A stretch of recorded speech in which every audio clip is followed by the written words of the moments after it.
Live from Studio A, this is WTAP News at 6. Parkersburg Homecoming is ready to start.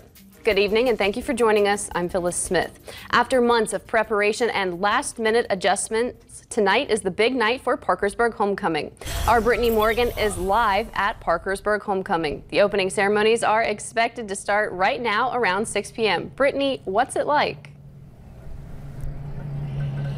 Phyllis, is now a bad time to admit that I'm afraid of roller coasters? I'm here in the heart of Parkersburg, in the city, where the Parkersburg Homecoming celebration is about to kick off. There's going to be live entertainment all throughout the evening at the main stage and at the Point Park Amphitheater. Vendors are already set up down 2nd Street, and there's a car show and carnival rides have just opened. The ride company says that they have a little something for everyone. Come on down, bring the children so they can have a good time and enjoy the festival. There's a lot of other vendors here also with food and special items, and just come on down and enjoy the evening. After all, the attendance here, I mean, it's free to get in, and that's a good family atmosphere.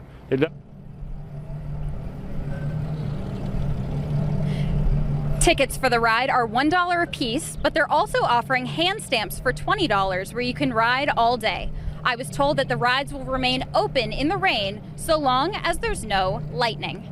As you can see, there's a little bit of something for everyone, and carnival rides will remain open until 10 or 11 p.m. depending on business. I'm Brittany Morgan reporting live and a little bit dizzy from Parkersburg Homecoming. Phyllis? Brittany Morgan reporting live at Parkersburg Homecoming. Brittany, thank you, very creative. Turning to the weather, will the rain hold off for Parkersburg Homecoming? Meteorologist Kirk Greenfield joins us now with the first look at your forecast. Kirk? To answer your question, yes and no. It's likely we're going to have several hours that will remain dry, but will we be absolutely dry? No, we can't avoid the rain as we go through the weekend. Taking a look at our current situation outside, we can see a little bit of cloud cover, although sun is shining in Parkersburg. You can see Homecoming down on the bottom right of the Highmark West Virginia Skycam. 82 degrees right now. It feels like 87 because of the relative humidity, 71%. The winds out of the southwest at 3 and the barometer 29.98 inches and continue to fall. Now here's what we see this afternoon. Again, we've been going through a cloudy period and relatively dry, although there's been just a few sprinkles that have passed through. It doesn't look like it's going to be the drencher that a lot of people were worried about tonight, but that doesn't mean we're going to escape the rain totally. It just means you should make your plans to enjoy the outdoors wherever you're going. Taking a look at the day planner, again, we're looking at 8 o'clock, cloudy, about 77. We'll start out about 70 degrees tomorrow and start out cloudy, but there is a possibility of a storm throughout Saturday. 78 will be the projected high at about 5 o'clock. Now I'll be back to take a look at the rest of the weekend and beyond Homecoming in just a few moments. Back to you. Thank you, Kirk. A Parkersburg man pleads guilty to a bank robbery from early January. Jeremy Cheeseman pleaded guilty to second-degree robbery this morning in Wood County Circuit Court.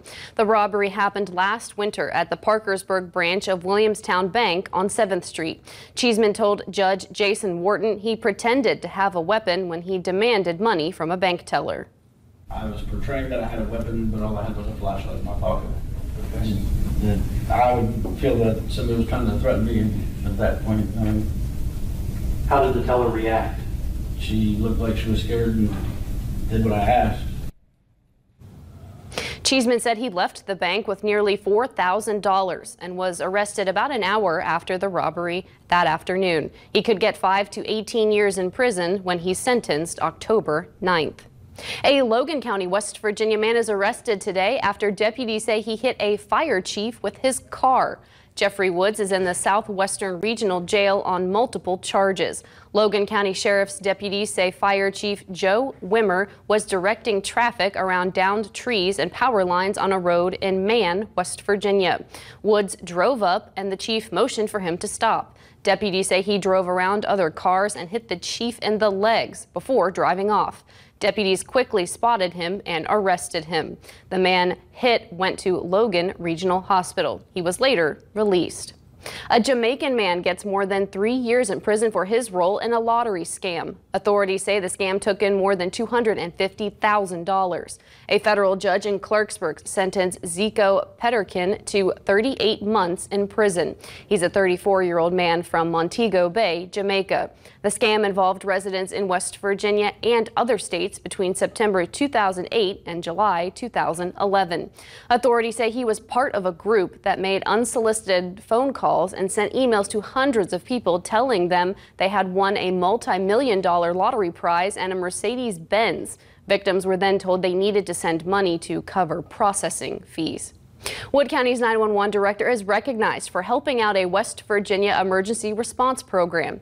Rick Woodyard was presented with a certificate of recognition by Governor Jim Justice's Chief of Staff, Mike Hall, and Department of Military Affairs and Public Safety Secretary Jeff Sandy.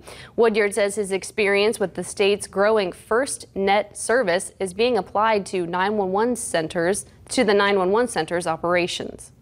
It's a cell phone based service that gives priority to first responders. So if we get into an area like the Sternwheel Festival every year, when people start taking video and camera shots of the fireworks, it shuts our equipment down because it overrides the network and the system.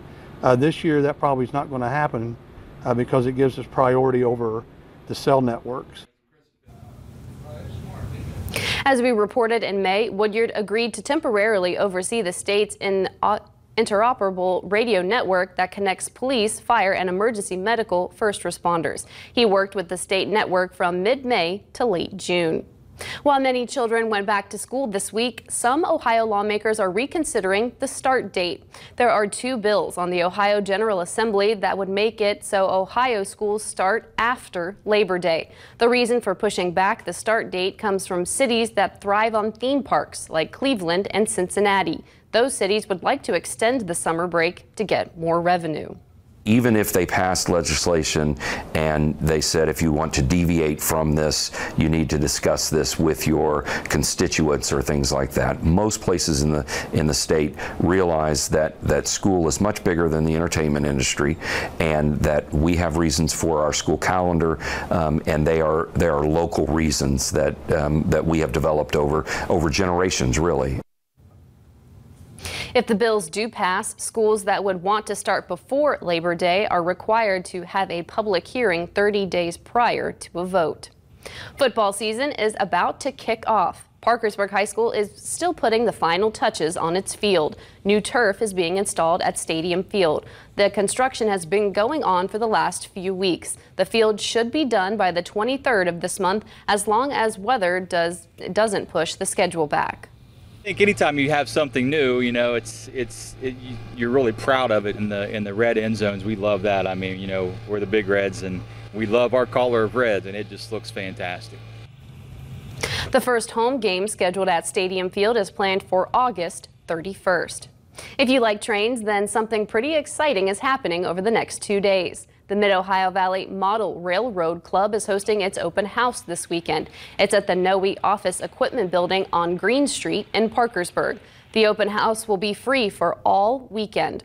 The club, which was founded in 1981, has around 50 members from all around the region. People come down here and they kind of rekindle those childhood memories, or they'll see a train running here that they'll say, hey, I had that train when I was a kid 60 years ago. So yeah, it's really something for everyone who's ever had a train, ridden a train, or been interested in a train. Go to WTAP.com for more information on the club and the open house. Still ahead, memorials and tributes continue across the country and around the world a day after Aretha Franklin lost her long battle with pancreatic cancer. Get the details next at 6.